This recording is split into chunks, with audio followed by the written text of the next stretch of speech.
We want to dig in now to the event operations plan for the music festival. 56-page document detailing multiple scenarios, including severe weather, fire, even a terrorist attack. But were there holes in this contingency plan for a crowd surge? Did they plan for that? Stan Kephart is a former police chief and also an expert in policing and security, and he is joining us live tonight. And Stan, I'm going to talk to you about those barricades that Brian brought up in a moment, but I want to walk you and also people at home through a couple of things.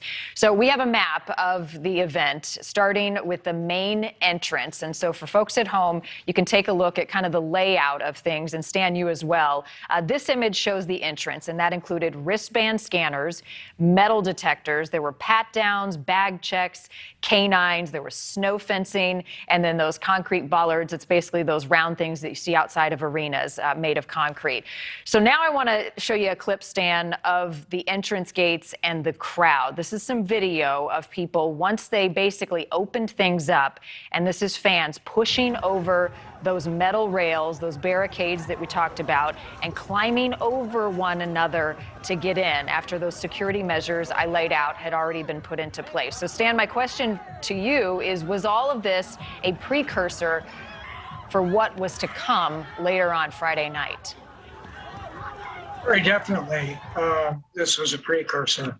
The entryway that you're showing has those pieces of equipment there to regulate the ingress of the crowd in an orderly fashion that leads to a ticket taking and what's called a drop count, where the ticket is torn in two and the other half is dropped in a drop count, so that we can ensure that we get to the number of people that are authorized to be in the venue.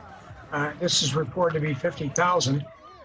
In looking at the crowd density, I'm going to agree with the fire chief, Chief Pena, who at 9:38 in the evening said, I'm going to shut it down. This density is far exceeding the 50,000.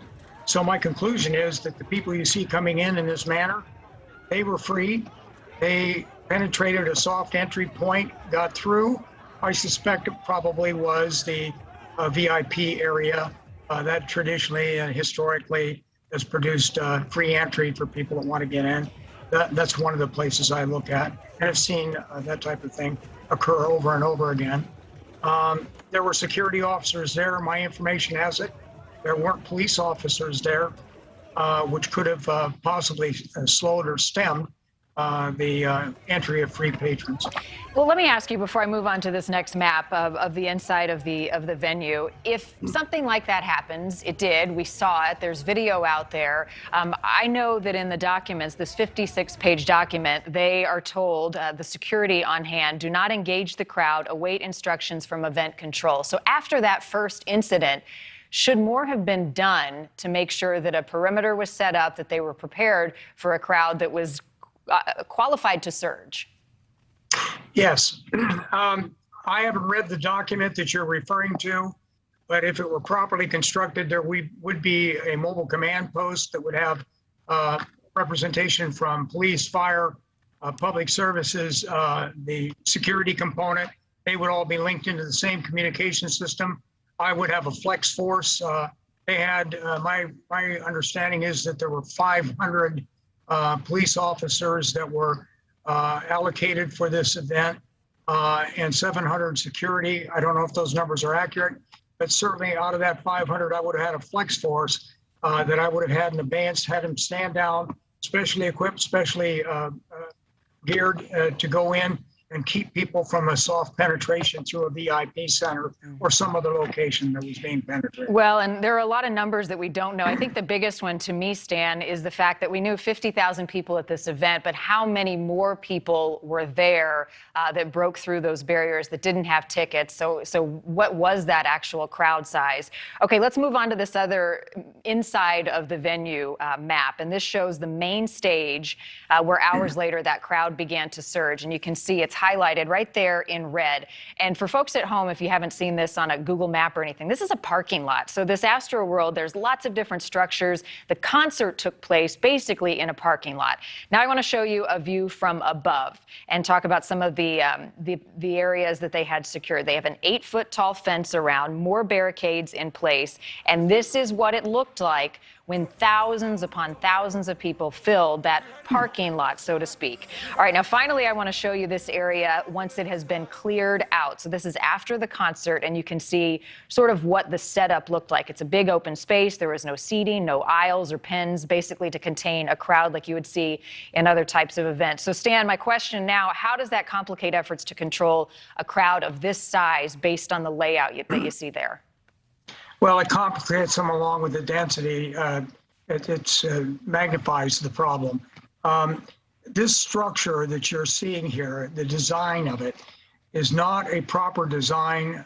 I've talked about this for over the last 2 decades of how you design a stage, a front of stage, with exits on either side of the stage, center stage, right, left, so that you can, when crowd surges, you can push them off to the sides and exit out into the open area. With a festival seating, that means you come in, you have allowance to be anywhere you want to be. You can get close, people move in a festival seating arrangement. Try to get to the front of stage. If you get compression or a surge like that, if you have a proper design, you can relieve that surge by pushing people off to the sides and out of the venue. That is one of the tactics that we advocate in terms of design. The other issue is the proper training of police and security who are in the venue in terms of the tactics that they use.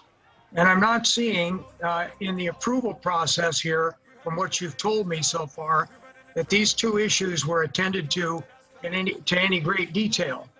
And if you have the compression that you have with the density, you have an inciting element in the terms of this talent, I would strongly suspect that if their due diligence was done correctly on the part of the city, they would go back to 2015 and find that in your city of Chicago, Mr. Scott, Lollapalooza, he was convicted of twice on 2 counts of reckless conduct.